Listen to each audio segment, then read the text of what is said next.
estas cosas, pasamos a la predicación de la palabra. Jesús ora por los cristianos de todos los tiempos. Ese sería el título. Lo digo a efecto porque después el hermano, pues, en la carátula, pues coloca el título para que más o menos, si alguien quiere escucharlo, pues que sepa de qué va el tema. En ese título se encierra prácticamente el contenido de lo que en esta mañana vamos a compartir. Y vamos a estar leyendo en Juan capítulo 17, del versículo 20 en adelante hasta el 26, del 20 al 26. Jesús está en el huerto de Getsemaní y ya está terminando la oración y la última parte de la oración. Ahora veremos las partes en las que la divide. Él se dirige a nosotros, a los cristianos de todos los tiempos. Primero ora por él mismo, después ora por sus 11 y después ora por los que han de creer por estos 11. Y los que han de creer por estos 11 somos los 36 que estamos esta mañana aquí. Yo os censo todos los domingos. Me encanta hacer censo. Hombre, sí, estando de espalda entra alguien, pues son 37 y ya pues no lo he contado. Pero bueno, dice así la palabra del Señor en Juan, capítulo 17, versículo 20 en adelante. Mas no ruego solamente por estos, sino también por los que han de creer en mí por la palabra de ellos, para que todos sean uno, como tú, oh Padre, en mí y yo en ti, que también ellos sean uno en nosotros, en el Padre y en el Hijo, para que el mundo crea que tú me enviaste. La gloria que me diste yo les he dado, para que sean uno, así como nosotros somos uno. Yo en ellos y tú en mí, para que sean perfectos en unidad, para que el mundo conozca que tú me enviaste y que los has amado a ellos como también a mí me has amado. Padre, aquellos que me has dado, quiero que donde yo estoy, también ellos estén conmigo, para que vean mi gloria que me has dado, porque me has amado desde antes de la fundación del mundo.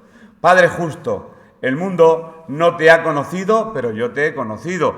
Y estos han conocido que tú me enviaste, y les he dado a conocer tu nombre, y lo daré a conocer aún.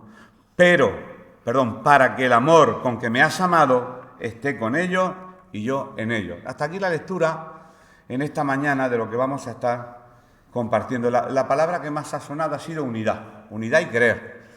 Porque la unidad es como, bueno, si ven que somos uno, pues entonces van a creer en nosotros. Y bueno, viene a colación porque ayer estuvimos en una celebración de un tío de Encarna que cumplía 80 años y se tiraron ahí como lobos por todos estos acontecimientos que están ocurriendo del neopentecostalismo de Madrid y de los trampistas, seguidores de Trump, que estos pentecostales que oraron por él y demás. Y no sé, tú no serás trampista, porque dicen que los evangélicos están creciendo en número y están locos. Y empezaron, pero toda la familia de Encarna, pero uno a uno, se pusieron en cola para darme por todos sitios. Es que sois muchos, que si los bautistas, los pentecostales, los hermanos, nosotros somos uno, la Iglesia Católica, bajo el mismo Papa, León XIV. No tenemos esos problemas que tenéis vosotros. Y así empezaron, boom, boom, boom. No saben con qué se la estaban jugando, pero yo no tenía ganas de guerra. Ayer no tenía ganas de guerra ninguna. No tenía ganas de guerra y, lógicamente, no entré en guerra. Simplemente le dije, mira, hoy he estado hablando con Jesús y Jesús me ha escuchado, soy cristiano. Ya está. Y así, mira, responder así cuando vengan con algo, decir, hoy he hablado con Jesús y Él me ha escuchado. ¡Wow! Fíjate qué sencillo. No hay que darle tanta teología, es que somos tan teólogos. Estamos trastornados con la teología. A mí me encanta la teología, pero estamos trastornados. Nos trastorna porque nos impide que seamos uno. No somos uno. Es cierto, tenemos muchas banderas, muchos colores, muchos gustos, muchas formas. Esta iglesia en el 1470, está en el 1520, está en el 1700, está en el 1000... Pero ¿cuál es la iglesia verdadera? ¿En qué quedamos? A la mía, y el otro día, y la mía. Seguimos igual, seguimos divididos en ese sentido.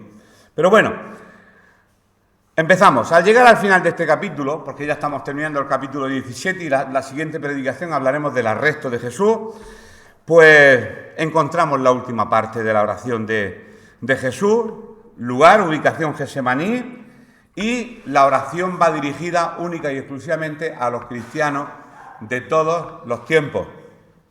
Los cristianos que habían de venir por la predicación de la palabra de ellos.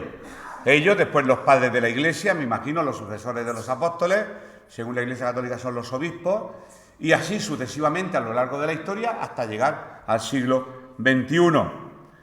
Así que hemos visto, pues eso, que la oración de Jesús ha ido, como dicen los músicos, increciendo hacia arriba, ¿verdad?, hasta llegar al clímax total, y ahí ya es donde termina su oración. Vimos que la oración que Jesús lleva a cabo en Getsemaní tiene tres partes principales. Primero, Jesús empieza a orar por sí mismo: Padre, si es posible, pasa de mí esta copa. Él estaba sufriendo, sabía que iba derecho a la cruz, y está pidiendo fortaleza. ¿Para qué? Pues para enfrentar el martirio que en breve tenía que tener con respecto a la cruz del Calvario y así ser glorificado. Después viene una segunda parte, que fue la que vimos la semana pasada, que oró para que el Padre guardara a los 11, que este mundo, y le dijo, bueno, que este mundo les iba a aborrecer, y ya suelta por primera vez en la oración para que sean uno. Ya empieza a hablar de la unidad. La palabra unidad, si yo tuviera que definirla humanamente, diría utopía. Utopía es algo fuera de lugar, quiere decir, utopos, fuera del terreno, fuera de lugar, algo que no tiene sentido, porque es difícil. Realmente hay unidad, nos visitamos todos, ¿no? Nos juntamos todos los cristianos una vez al año y estamos juntos. ¿Qué es lo que ocurre con el tema de la unidad? Jesús oró por la unidad en este capítulo, pero han pasado muchos siglos y lógicamente ahí pues hemos jugado a la información que se deteriora. ¿Conocéis ese juego? Uno le va diciendo algo, un informe, y cuando llega el último, llega el informe completamente distorsionado. Y eso quizá hemos hecho con el Evangelio. Y mantener la pureza del Evangelio y tener la teología correcta no es tan sencillo, no es tan fácil. Uy, este es calvinista, uy, este es arminiano, uy, este es pentaca, uy, este... y nosotros solo nos dividimos y pensamos que tenemos la verdad absoluta y estamos más equivocados. Pero bueno, el Padre rogó en la segunda oración, Jesús en la segunda oración por los 11, y para que empezaran a unirse entre ellos los 11. Y ahora extiende esa invitación de los 11, lo extiende a toda la humanidad del siglo I y a la humanidad del siglo XXI, que somos nosotros. Ahora, antes de finalizar esta oración, ora por los cristianos de todos los tiempos, por los que habían de creer en el nombre de Jesús. Por la palabra, lógicamente, se iba transmitiendo de generación en generación. Y de esta forma, Jesús terminará la oración justo momentos, minutos, no sé, antes de ser prendido por sus captores, que lo llevarían a juicio. Bien, pues vamos a desglosar un poco lo que hemos leído en pequeñas porciones y vamos a ir entendiendo. A la primera apartado le he puesto por título: Jesús ora por la unidad perfecta de su iglesia. Eso suena raro, la unidad perfecta. Si estuviéramos en el siglo I sería mejor, porque mira, no iríamos ciertas palabras, no sé, no iríamos la palabra retiro, no iríamos la palabra, como yo he dicho, el día de Pentecostés, no iríamos ciertas palabras. Imagínate estar con Jesús. ¿Qué hablarían? ¿Qué dirían? Vámonos al siglo I todos. Viajamos al siglo I y estamos con Cristo y nos damos cuenta que el 99% del vocabulario evangélico que usamos no se utilizaba. No se utilizaba. Jesús nos dijo, oye, después de multiplicar panes y peces o después de dar las bienaventuranzas, y mañana a las 10 en el mismo sitio nos veremos para continuar con esta predicación.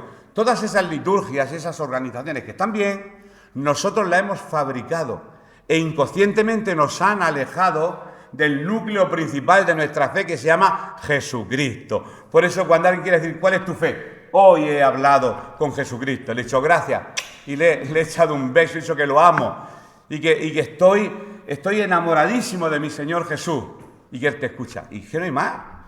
El resto, teología cara o teología barata. La nuestra suele ser muy barata a veces porque nos divide más que nos une. Jesús ora por la unidad perfecta. Y aquí el autor, porque lo he tomado de nuestro querido hermano Ernesto Trenchard, él pone entre paréntesis, utopía para el mundo. Una utopía. O sea, algo imposible, una unidad perfecta a la Iglesia. Pues Jesús ora por eso. Y si Jesús ora por esa cuestión, nosotros los cristianos del siglo XXI tenemos que orar por la unidad perfecta del cuerpo de Cristo. Y el cuerpo de Cristo no solamente somos nosotros, hay más. Hay más. Y antes de llegar nosotros, ya habían otros antes que nosotros. Nosotros no hemos inventado el cristianismo. Simplemente esto es un vagón más que se enganchó al tren y seguimos. Y después se enganchó otro vagón y en la cabeza va nuestro Señor Jesucristo. Y somos un vagoncico más en esta línea de tren que empezó a circular hace ya 2000 años. Daros cuenta que en el versículo 20, el primer versículo que hemos leído, él está orando por la unidad perfecta diciendo: mas no ruego solamente por esto, señalando a sus discípulos, sino también por los que han de creer en mí por la palabra de ellos, de estos 11. Así que el versículo 20 deja claro, pues que Jesús ya ahí en esa parte de la oración está dejando de pedir por los 11 y se encamina, comienza a orar por los cristianos de todos los tiempos. Y ya en la mente de Dios estábamos nosotros. Y él diría: ¿cómo serán los cristianos del siglo XXI? Pues mira, se reunirá un grupo en la calle Gabriel Miró, que es la de la Casa de Oración, en la calle José López Martínez, que está, en la calle Picos de Europa, que es la iglesia de donde está Rafa. Yo me conozco las direcciones. En la calle, ¿cómo se llama? La calle Rosario, donde está la iglesia bautista. En la calle Juan Fernández, donde está la iglesia española. Él ya en su mente tenía los creyentes de todos los tiempos que iban a creer por la palabra de él. Y él comienza, lógicamente, a orar por eso, por nosotros. Por eso dice: mas no ruego solamente por esto, sino por los que han de creer después de estos. Eso lo repetiré, lógicamente, para que se nos quede en esta mañana el núcleo de lo que yo quiero deciros. Pero habla sobre todo de la importancia que tiene la unidad, porque él sabía que con el tiempo se iba a distorsionar un poco el mensaje. Si fue en el primer siglo y ya empezaron los primeros cismas con la doble naturaleza de Jesús, verdadero hombre, verdadero Dios, y hay un cisma en el siglo I, imaginaros el siglo II, siglo III y pasando, y bueno, yo de verdad que me vuelvo loco. Ayer me llegaron a convencer cuando me dijeron: es que sois muchos, estáis muy divididos y cada uno queréis una cosa distinta. Y es para volverse loco, literalmente es para volverse loco. Si no ves una unidad real, digo, ¿yo en qué creo? Bueno, yo seguro que tengo la teología, la sana doctrina. Yo tengo la sana, y todos tenemos la sana doctrina.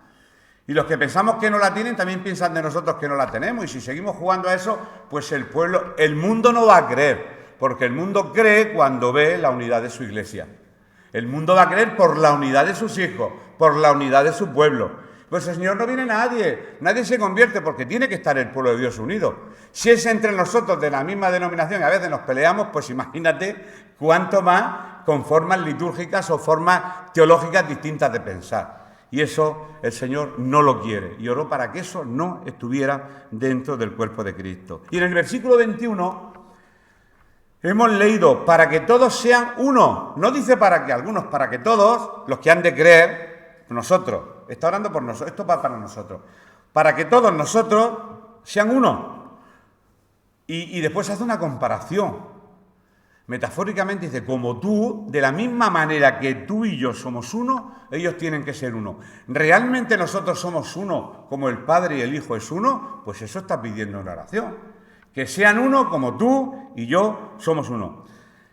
Como tú, oh Padre, en mí y yo en ti. Así, entrelazados.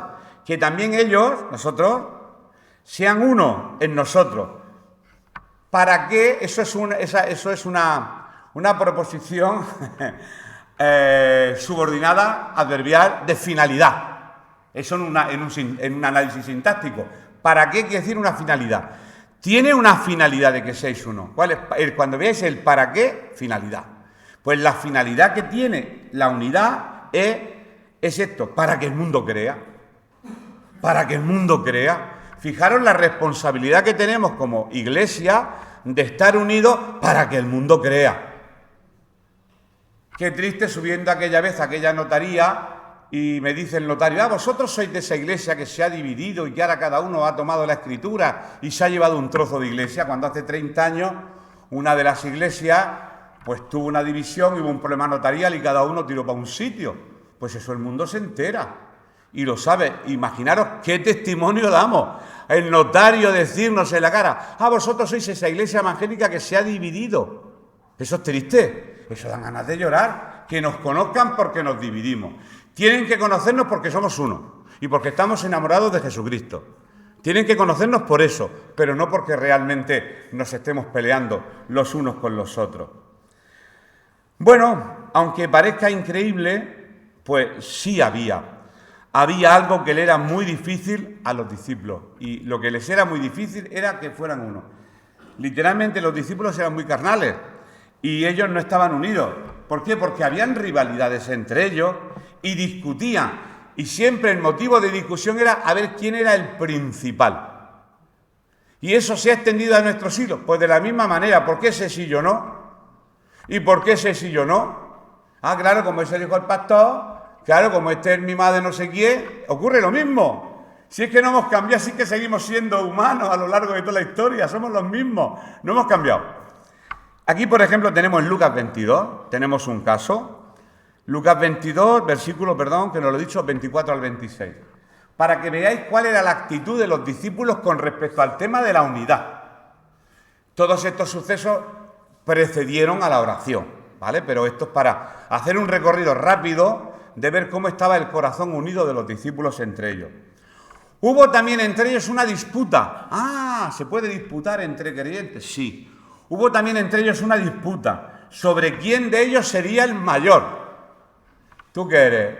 ¿Miembro? Pues yo soy diácono, pues yo pastor, pues yo apóstol, pues yo profeta. Pues oye, a ver quién llega más alto. Cuanto más alto subamos, la caída va a ser más gorda. Hubo también entre ellos una disputa sobre quién de ellos sería el mayor. Ese era el motivo de la discusión. Pero él les dijo, los reyes de las naciones se enseñorean de ellas, y los que sobre ellas tienen autoridad son llamados bienhechores, mas no así vosotros, sino sea el mayor de entre vosotros como el más joven, y el que dirige como el que sirve. Claro, el que está arriba, pues los trabajos, que hay que barrer ahí, pues se barre ahí, no pasa nada. Que viene un niño chiquitico en un calicoche y vomita, pues vas a coger el cobo de la basura y no pasa nada, si es que no pasa nada. Si es que no hay puestos altos, ni bajos, ni medios. Si es que eso nos lo hemos inventado nosotros también a lo largo del tiempo. Y Jesús lo deja bien claro. Jesús cuando habla, ¿verdad?, que sienta cátedra. Jesús sí que sienta cátedra. El Papa dice que cuando habla ex cátedra no se equivoca, pero quien sentaba aquí era nuestro Señor Jesucristo. El que dirige como el que sirve. Que nadie note quién es el que dirige. Si vais a Málaga a ver a un, no recuerdo cómo se llama este hermano, le busca si no le encuentra, porque está siempre en el trabajo labrando, y es un evangelista que tiene muchísima fama, y todo el mundo va a verlo como si fuera, y le encuentran pues, en el corro de paja que viene del campo de labrar el maíz. Un hombre normal y corriente. ¿Qué esperas ver? Alguien que le salen rayos y destellos de la cabeza como que es el ungido del Señor. No hay ungidos del Señor. Todos somos ungidos del Señor. En cierta ocasión también le pasó a dos hermanos, a los hijos de Zebedeo, Jacobo y Juan. Y cobardes los muchachos llaman a la mamá. Mamá, ¿cuántas veces recurrimos a que alguien dé la cara por nosotros porque no nos atrevemos? Y llamaron a mami. Mami, acércate a Jesús, porque nosotros, la verdad que somos fieles. En la iglesia somos los mejores y queremos el mejor puesto en el reino de los cielos. Y la madre se acercó a Jesús. Y lo podemos leer en Mateo 20:20. En Mateo 20:20 podemos ver este episodio donde la mamá de Juan y Jacobo se acercaron a Jesús a pedirle una recomendación. ¿Sabéis lo que es una carta de recomendación, verdad? Hombre, los que somos de la época de atrás, de los años 70, las recomendaciones. A mí me recomendaron en la mili. Trabajaba en un hotel en Cartagena y doña Mercedes Roldán Luciñena, viuda de Londres, todo un personaje en Cartagena, me recomendó para hacer la mili de escribiente con un general de brigada. Eso tiene cola. Con un general de brigada. Hice una mili maravillosa. De los 12 meses me quedaron 6. Mes de mili, mes de vacaciones. Mes de mili, mes de vacaciones. Las recomendaciones. Y eso buscaban estos muchachos. Una recomendación para vivir bien. Entonces se le acercó la madre de los hijos de Zebedeo con sus hijos, postrándose ante él y pidiéndole algo. Él le dijo, ¿qué quieres? Ella le dijo, ordena que en tu reino se sienten estos dos hijos míos, el uno a tu derecha y el otro a tu izquierda. Entonces Jesús respondiendo dijo, no sabéis lo que pedís. ¿Podréis beber del vaso que yo he de beber y ser bautizados con el bautismo con que yo soy bautizado? Bueno, les está preguntando, ¿vais a ser capaz de sufrir lo que yo voy a sufrir? Y ellos dijeron, podemos. Bueno, Jesús no dijo que no. Él les dijo, a la verdad, de mi vaso beberéis y con el bautismo con que yo soy bautizado seréis bautizados. Pero el sentaros a mi derecha y a mi izquierda no es mío darlo, sino aquellos para quienes está preparado por mi Padre.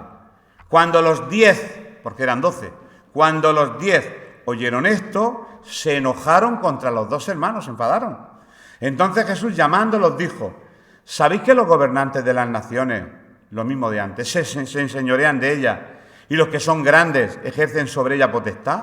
Mas entre vosotros, de nuevo, no será así, entre vosotros no hay jerarquía. Entre vosotros no hay jerarquía. Lo está diciendo a nosotros, no hay jerarquía. Pero aunque yo me vaya, esto lo predique 100 veces, nos iremos por la puerta pensando que siguen habiendo jerarquías. No, es que yo no. Normalmente el que dice, no, si yo no quiero puesto. Quiero que sepáis que está demostrado que quien dice eso es que quiere puesto. Está clarísimo. El que lo dice, el que lo quiere. El que lo dice, el que lo quiere. Eso está demostradísimo. Ya por la experiencia que ya uno tiene. Y más entre vosotros no será así, sino que el que quiera hacerse grande entre vosotros será vuestro servidor. Cuanto más suba en Cristo no se sube, se baja. Cuanto más suba, más siervo. Cuanto más para arriba, más siervo, más servidor, más doulos, más siervo del Señor tienes que ser. Pues bien, hemos visto con estos dos episodios el deseo de ser, a ver quién era el mayor, en este caso la mamá, que mi hijo se siente a tu izquierda, al otro, y si llega a tener 3 hijos, le hubiera dicho, uno a tu izquierda, otro a la derecha y otro lo coge en brazos.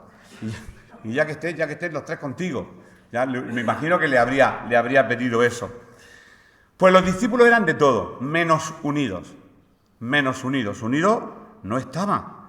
Y ahora el Señor justo en este momento está orando por ese motivo, para que estos y toda su iglesia, que somos nosotros, la iglesia de Cristo, pues estemos unidos y que no hayan divisiones. Lo triste es haber vivido mucho tiempo, y no hay que ser negativo, menos un domingo que venimos a escuchar su palabra para animarnos, no para desanimarnos. Pero todos los que estamos un tiempecico, todos hemos oído alguna división que otra, que sí. No me respondáis, estoy seguro que sí. Todos hemos oído de alguna división, de algún enfado entre iglesias, de un grupo que se ha separado, otro grupo que se ha ido enfadado, el otro que ha jugado a los que se han ido, el otro que ha jugado a los que se han quedado, y el otro... ¡Oh! Eso es una locura. A mí personalmente me daña psicológicamente la división del cuerpo de Cristo. A mí. Yo hablo de mí. A mí me daña muchísimo cuando oigo de alguna división. Bueno, hay cosas que claman al cielo y son de juzgado de guardia, y hay que ir al juzgado de guardia. En algunos casos muy extremos hay que ir al juzgado. Y si hay que denunciar un hecho de manipulación, hay que denunciarlo, venga de la iglesia que sea, o de abuso. Eso hay que denunciarlo. Eso está claro, pero eso es otra cosa. Y así el mundo creería, pues eso, que el Padre lo había enviado. Así que la Iglesia llegó a conocerse en el primer siglo, ya Cristo ha muerto, ha resucitado, ha ido a la diestra del Padre, y durante el primer siglo a la Iglesia se le conocía precisamente en sus primeros días por la increíble unidad que había entre ellos. Madre mía, si da gusto verlo. Mira cómo se aman, si están juntos, qué alegría. En la iglesia de las 600, yo soy de las 600, ¿lo sabéis? El barrio más honrado de toda Cartagena. Y allí, cuando era chiquitillo, en la iglesia católica yo entraba y me encantaba, el cura tenía este texto puesto allí. Y yo de pequeño, yo ya con 8, 9 años, 10 años, yo siempre que iba a la misa, pues lo leía y lo leía y lo releía, y aquello me tocaba. Y yo decía, pero esto es imposible, esto no se puede cumplir en la vida. Y estaba escrito Hechos 4, versículo 32 en adelante. Una porción de estos textos estaba escrito en aquella pared, cerca del altar, así como si esto fuera el altar, alrededor había aquí como un arco, y todo el versículo cubría todo el arco. Igual que el texto que tenemos ahí atrás, pero en un arco. Y la multitud de los que habían creído era de un corazón y un alma. ¿Sabéis lo que es un alma? En el alma está la mente. Pensaban igual. ¿Nosotros pensamos igual? Y un alma. Y ninguno decía ser suyo propio nada de lo que posee. Eso es mío. Eso es para mí. Tú no vas a disfrutar de lo mío. Sino que tenían todas, no algunas cosas, todas las cosas en común. Y con gran poder los apóstoles daban testimonio de la resurrección del Señor Jesús. Y abundante gracia era sobre todos ellos. Así que no había entre ellos ningún necesitado, porque todos los que poseían heredades o casas las vendían y traían el precio de lo vendido y lo ponían a los pies de los apóstoles y se repartía cada uno según su necesidad. Vale, esto puede causar división. ¿Por qué? Y nadie decía ser suyo nada propio, lo que ponía ahí en la iglesia, sino que cada uno no había necesitado entre ellos porque repartían sus bienes. Claro, ahora no vamos a vender la casa para ayudar, no hay otros medios, ¿verdad? Pero bueno, hay personas que llegan a los extremos de interpretar la palabra al pie de la letra y hay comunidades, todo en común, hay que tenerlo en común. Aquí nadie puede tener propiedad y al final nos damos cuenta que las propiedades las tienen siempre los que están arriba, pero los que llegan a las comunidades, los últimos no tienen nada, pero los de arriba siempre tienen algo. Entonces, el texto tampoco lo llevan a cabo. Está diciendo que poseemos cosas, pero están al servicio de su pueblo. Tenemos coche, tenemos casa, tenemos bienes materiales, pero todo está en función de que somos mayordomos y tenemos que administrar lo que Dios nos ha dado, pero lógicamente no mirando solamente por nuestro ombligo, sino mirando también por la necesidad del otro.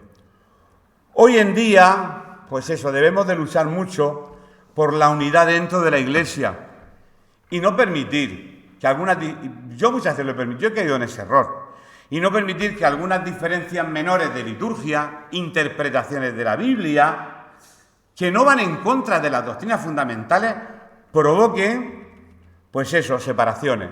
Siempre y cuando no transgredan los límites de la locura, no sé, pues este arminiano, la salvación se pierde, este es calvinista, no se pierde, este es pentecostal, chilla mucho, este es más tranquilo, santo, y cada uno somos como somos, y cada iglesia pues tiene lo suyo. Yo el ejemplo que siempre pongo cuando los críos me preguntan, porque me preguntan, oye, ¿qué diferencia hay entre las iglesias? Digo, ninguna, todas queremos en Jesucristo, lógicamente a los críos no los va a liar. Digo, mira eso como un padre que tiene 5 hijos y cada hijo se le acerca con un tono. Hay críos que se le acercan, papi, dame 10 euros. Digo, es el pentecostal. Y otro dice, papi, ¿me das 10 euros? Digo, es el bautista. ¿Pero son todos sus hijos? Sí. Pero cada uno se expresa conforme a su carácter. Pero claro, los que nos creemos que tenemos la verdad absoluta, rechazamos al resto de denominaciones. Y eso es un error. Jesús no quiere eso. Para nada. Sí, pero es que menuda patada le han dado a la doctrina y ya empiezan las peleas. Jesús no quiere eso.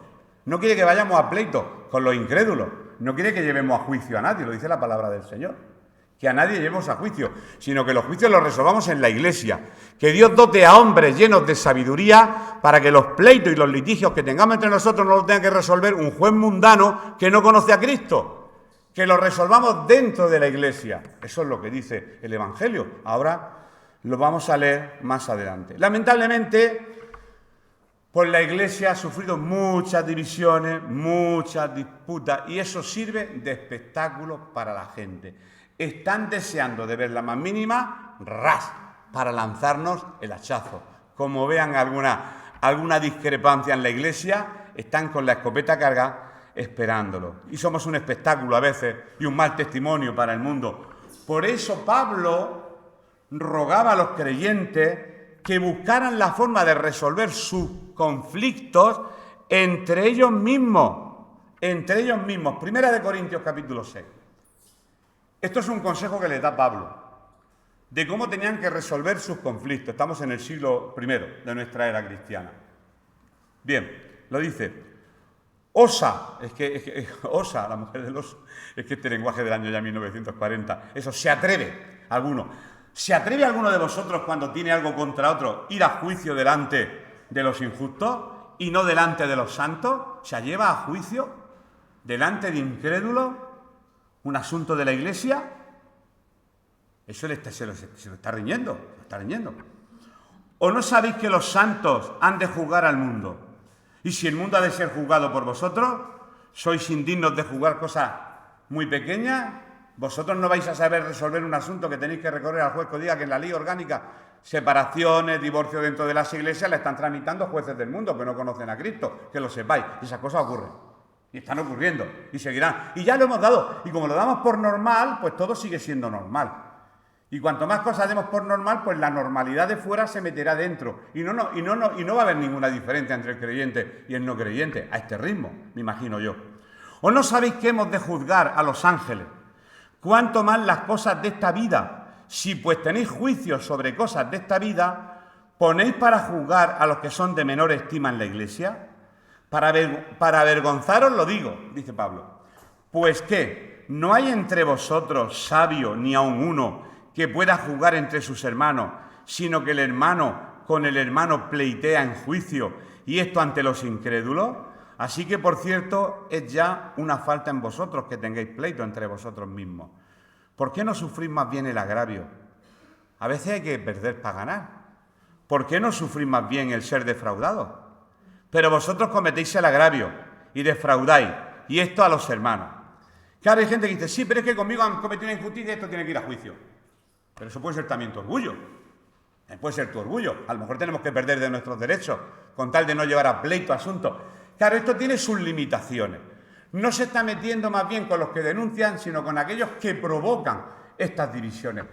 No lleguéis a tanto. Y siempre era por cuestiones de dinero. Los problemas de pleito, lo he leído en el siglo, eran por cuestiones de dinero. Por cuestiones de dinero se llevan, unos a otros se llevan delante de los jueces del mundo. Dicen, estos los seguidores de Jesús se matan entre ellos.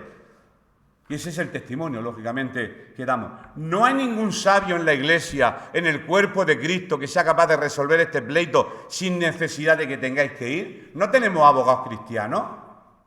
No tenemos amables morales no cristianos.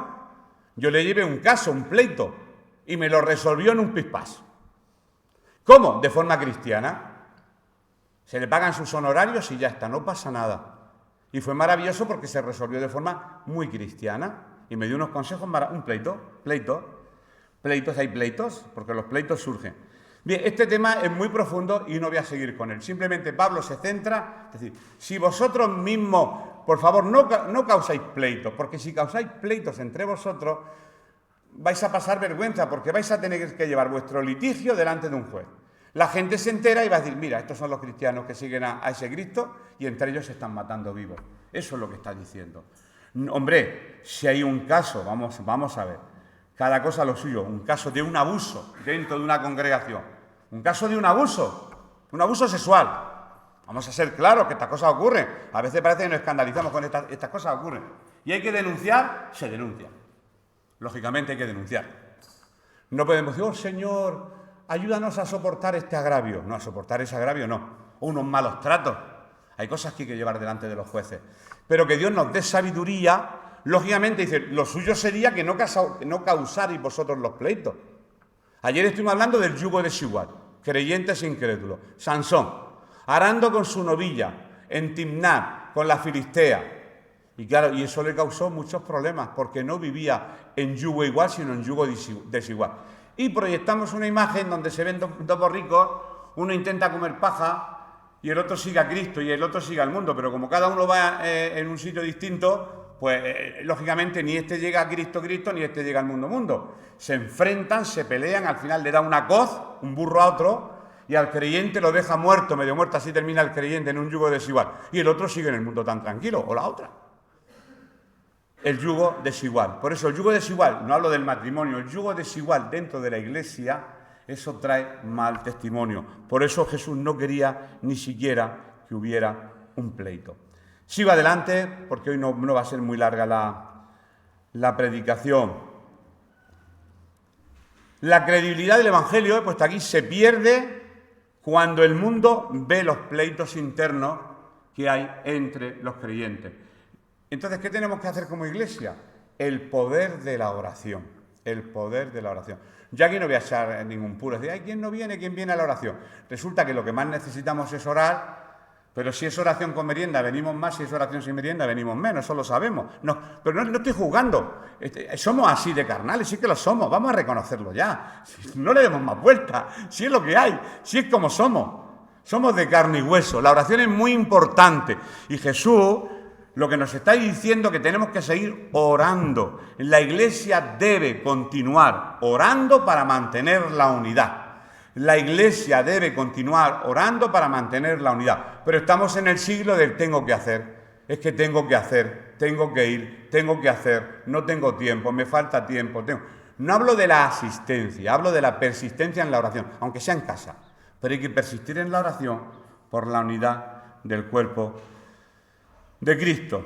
En los versículos 22 y 23 hemos leído lo siguiente, del capítulo 17. La gloria que me diste yo les he dado, para que sean uno, así como nosotros somos uno, yo en ellos y tú en mí, para que sean perfectos en unidad, para que el mundo conozca que tú me enviaste y que los has amado a ellos como también a mí me has amado. Por lo tanto, la Iglesia de Cristo es portadora de la misma gloria de Cristo. ¿Qué es la gloria de Cristo? ¿Qué es la gloria de Cristo? Pues el carácter de Dios manifestado a través de la persona de Jesús, sus atributos y su carácter manifestado a través de la persona de Jesús. Esa es la gloria. La gloria de Cristo es esa. Y esta gloria va a permanecer en la congregación, en la Iglesia, en el cuerpo de Cristo, en la medida en que estemos unidos a Cristo y a sus santos. Cuanto más unida está la Iglesia, más gloria de Dios. Cuanto menos unidad haya en la Iglesia, menos gloria de Dios. En la unidad está la gloria de Dios, la unidad entre los santos y con el cuerpo de Cristo. Última parte, Jesús ora también para que su Iglesia esté un día con Él en el reino de los cielos. Estamos hablando, antes de empezar la Iglesia, Ramón y yo, sobre el cielo. Bueno, lo poco que sabemos del cielo, lo que dice la Biblia. Hay un libro de Zoller muy bueno sobre el cielo, es interesante. Sí, hay muchas descripciones del cielo, pero como no hemos ido allí todavía no sabemos cómo será. Jesús ora para que su Iglesia esté con Él en el reino de los cielos. Versículo 24. Tranquilo que nada más que nos queda hasta el 26. Padre, aquellos que me has dado quiero que donde yo estoy, porque yo voy para el cielo, también ellos estén conmigo, para que vean mi gloria que me has dado, porque me has amado desde antes de la fundación del mundo. Yo quiero que los que me diste, los 11 y nosotros, un día estemos con Él en el reino de los cielos. Ya estaba orando por eso, porque Jesús quiere vernos en el reino de los cielos con Él. Nosotros no nos queremos morir. Fíjate, a que parece una paradoja. Todos queremos ir al cielo. Si yo preguntara, ¿quién quiere ir al cielo? Todos levantaríamos la mano. Ahora hago la segunda pregunta, ¿quién se quiere morir? Y nadie levanta la mano. Entonces, si no te mueres, no te vas al cielo. Tendremos que morirnos, ¿no? Pero claro, no queremos. Es como una paradoja, una aparente contradicción, que no lo es, porque yo tampoco, yo quiero vivir, yo quiero vivir. Seguimos hacia adelante. Jesús ora, en este versículo que hemos leído en el 24, para que su Iglesia esté con Él un día en el reino de los cielos. Así que podemos estar seguros que si depositamos toda nuestra fe en Cristo, tendremos vida eterna, eso sí lo sabemos. Y un día, pues estaremos para siempre delante del Señor, pues viendo toda su gloria. Juan 12:26 dice lo siguiente. Juan 12:26 dice lo siguiente. Si alguno me sirve, sígame. Y donde yo estuviere, allí también estará mi servidor. Si alguno me sirviere, mi Padre le honrará. Por eso estaremos un día con el Señor, pero tenemos que empezar a servirle aquí, en esta tierra.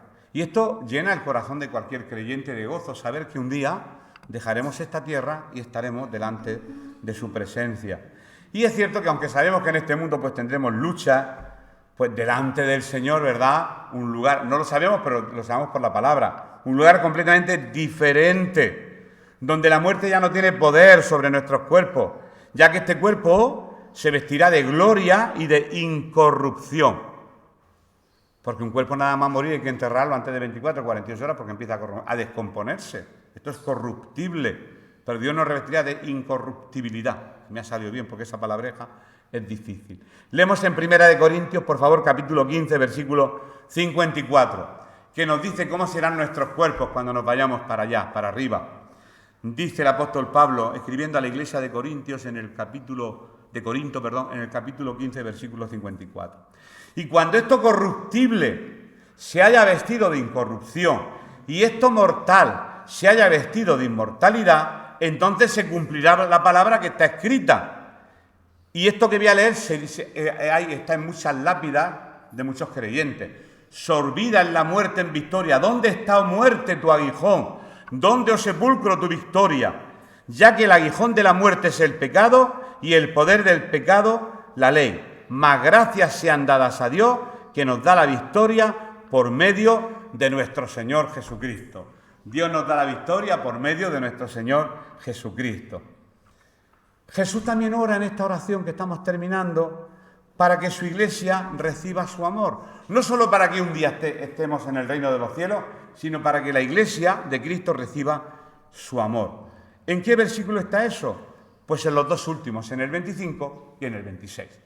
Los dos últimos que hemos leído en esta mañana, que dicen así: Padre justo, perdón, el mundo no te ha conocido, pero yo te he conocido, y estos han conocido que tú me enviaste, y les he dado a conocer tu nombre, y lo daré a conocer aún, para que el amor, no es finalidad, ¿para qué? ¿Con qué finalidad? Pues para que el amor con que me has amado esté en ellos y yo en ellos. El mismo amor que Dios deposita en el Hijo esté también en cada uno de nosotros, el amor de Dios.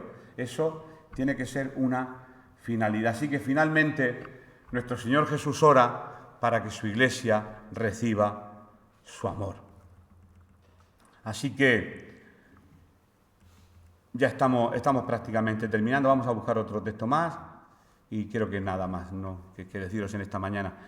Mira, si hay otra cosa, además de estar en el cielo, recibir su amor, por lo que los cristianos podamos regocijarnos, es porque el amor de Dios, como hemos leído, ha sido, no será, ha sido, será futuro, ha sido, es que ya está. A veces pedimos amor, no hay que pedir amor, el amor ya está. Tenemos que pedir que se manifieste el amor que Él ya puso en nuestro corazón, no hay que pedir lo que ya tenemos. El amor ya ha sido depositado en nuestros corazones. El amor ha sido depositado en nuestros corazones por medio de su Espíritu Santo. Romanos 5:5 habla del tema, que el amor de Dios ya ha sido derramado en nuestros corazones. Ahora tenemos que aprender a manifestar lo que ya hay, a sacar lo que ya hay dentro de nuestro corazón. Y la esperanza no avergüenza, porque el amor de Dios ha sido derramado en nuestros corazones por el Espíritu Santo que nos fue dado. ¿Cuándo? Pues el día que recibimos a Cristo como nuestro único Señor y Salvador, pues su amor fue derramado en nuestros corazones, por el Espíritu Santo de Dios. Y por la fe que tenemos en Cristo, pues hemos llegado a ser amados por Dios, eso ya prácticamente lo hemos dicho. Así que, para terminar, decir que Jesús acaba esta oración y Él sabía que inmediatamente venía el martirio. Ya ha concluido, ya les ha informado de todo lo que les va a acontecer, que van a ser perseguidos. Ha pedido fortaleza para ellos y también ha dejado claro que en el futuro, los que somos creyentes, todo lo que nos sobrevendrá, incluso la muerte, el estar con Él en el cielo, el amor que ha sido derramado en nuestros corazones, que seamos uno, que evitemos la división dentro de las iglesias, consejos. Ya el Señor Jesús empezó a dejar consejos en el huerto de Getsemaní. A posteriori, los discípulos en las cartas a las iglesias continuaron. Pero claro, 20 siglos, 2000 años dan para mucho bueno y para mucho malo, para las distorsiones, sobre todo la inteligencia ahí. Está bien que seamos muy inteligentes, pero tanta inteligencia a veces también agota. Así que le ha llegado el momento de enfrentar el martirio. Finalmente había llegado ese martirio y sería este medio, el medio de ir a la cruz, el medio ese por el cual sería glorificado y Él iba a alcanzar la victoria final. ¿Sobre qué? Sobre la muerte y sobre el pecado. Que derrotó la muerte y el pecado. Creo que lo cantamos. Grande es misericordia y poder para salvar. Cuando cantamos una alabanza, hay alabanzas que son teología pura y dura. Entonces Jesús iba a la cruz y iba a alcanzar ya la victoria final. Sobre la muerte, por eso después de la muerte hay vida, y también sobre el pecado. Por lo tanto, somos pecadores, sí, no practicantes, pecamos ocasionalmente. No, ¿somos santos? Sí, a los santos, a la iglesia, no, a los santos de la iglesia en calle José López Martínez. Así que todos los que estamos esta mañana aquí somos santos, Yo soy santo, hermano, ¿cómo suena eso, verdad? Soy santo. ¿Tú santo? Pero bueno, damos gracias al Señor que Él venció la muerte, venció el pecado y Él quiere que estemos unidos. Así que cuando oremos, que tengamos en mente al resto de hermanos que se reúnen. Yo siempre suelo orar por ellos porque no hay que hacer diferencia. Cada uno está en el lugar donde se siente realizado, donde se encuentra a gusto, pero tenemos que respetar y amar a nuestros hermanos. ¿Que hay algún error? Bueno, pues en el reino de los cielos el Señor les mostrará y nos mostrará los nuestros. Sí, pues si es por esa regla de 3, lo de la sana doctrina, hay un chiste que me mandaron por la iglesia de la sana doctrina. Llega un diácono a decir, pastor, que el hermano Antonio ha venido a la iglesia. Ha tenido relaciones con esta persona, con la otra, ha engañado a la mujer, tal, y además hoy viene sin corbata a la iglesia y dice, ¿cómo que sin corbata? ¿Cómo que sin corbata? Lo que le importaba realmente era la apariencia de la corbata y no el pecado que arrastraba en su vida. Tanta sana doctrina, ¿para qué? ¿Para guardar la apariencia? ¿Para guardar la religión? No, hombre, no. La vida cristiana es mucho más profunda que eso, es relacionarse con nuestro Señor Jesucristo cada día.